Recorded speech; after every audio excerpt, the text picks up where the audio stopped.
నేను మీ ప్రశాంత్, మీరు చూస్తున్నది ప్రశాంత్ ఛానల్. ఇంకా నా ఛానల్ని ఎవరైతే సబ్స్క్రైబ్ చేసుకోలేదో సబ్స్క్రైబ్ చేసుకోండి. మనిషి కంటే ముందే పుట్టిన వైరస్లు అవేంటి? మనిషి కంటే ఎన్ని సంవత్సరాల ముందు పుట్టాయి?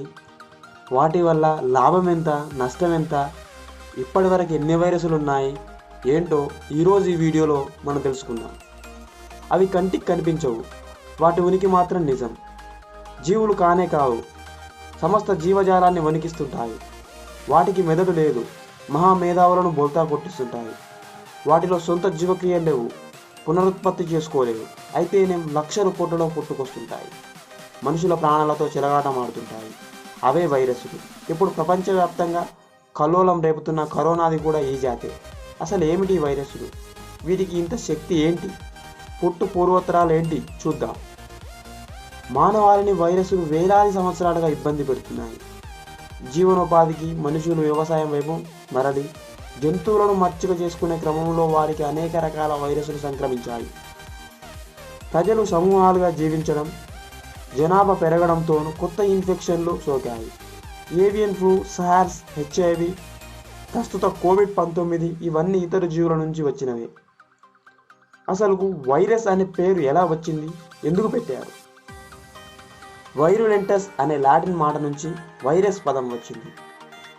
వైరస్ అంటే విషతుల్యమని అర్థం.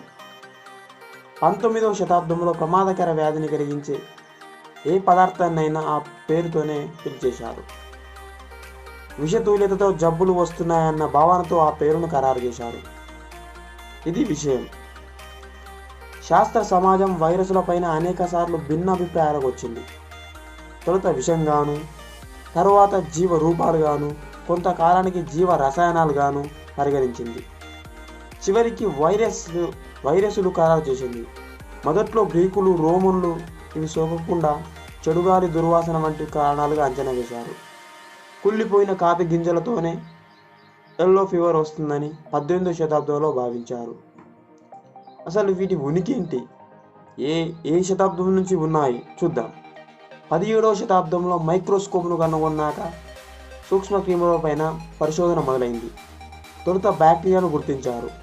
19వ శతాబ్దం చివరిలో రేబీస్ వంటి కొన్ని వ్యాధులు బ్యాక్టీరియాలను పోలిన వాటికంటే చిన్నగా ఉన్న రేణువులతోనే వస్తుండొచ్చని తేల్చారు. 1992లో రష్యన్ బ్యాక్టీరియాలజిస్టు దిమిత్రీ ఇవానోస్పిక్ తొలిసారిగా వైరస్లు ఆచూకీ పసిగట్టారు.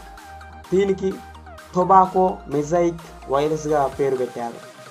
1935లో వెండెల్ ఎం స్టెన్లీ అనే శాస్త్రవేత్త టొబాకో మెజాయిక్ వైరస్ సమూహాన్ని క్రమ పద్ధతిలో అమర్చి క్రిస్టలైజ్డ్ విశ్లేషించారు. 1940లో ఎలక్ట్రాన్ మైక్రోస్కోప్ ఆవిష్కరణతో వైరస్లను ప్రత్యక్షంగా చూడగలిగారు. సాధారణ నిర్మాణం. వైరస్ల యొక్క సాధారణ నిర్మాణం ఎలా ఉంటుందో చూద్దాం. వైరస్ల నిర్మాణం చాలా సాధారణంగా ఉంటుంది. ఇది న్యూక్లిక్ అమ్లాలు, ప్రోటీన్లు, లిపిడ్లు వీటికి తయారవుతాయి. బ్యాక్టీరియాతో పోలిస్తే 100 నుంచి 1000 రెట్లు చిన్నవి. సగటున వీటి వెడల్పు 20 to 40 నానోమీటర్లు. మనుగడలో పునరుత్పత్తి కోసం మొక్కలు, జంతువులు, సూక్ష్మజీవులు మనుషులపై ఆధారపడతాయి. పైగా అతిథేయ జీవుల శరీరం వెలుపల క్రియాశీలంగా ఉండేవి కావు. వీటికి ఆహారాన్ని శక్తిగా మార్చుకునే జీవక్రియ సామర్థ్యం లేదు. అందుకే వీటిని పలువురు శాస్త్రవేత్తలు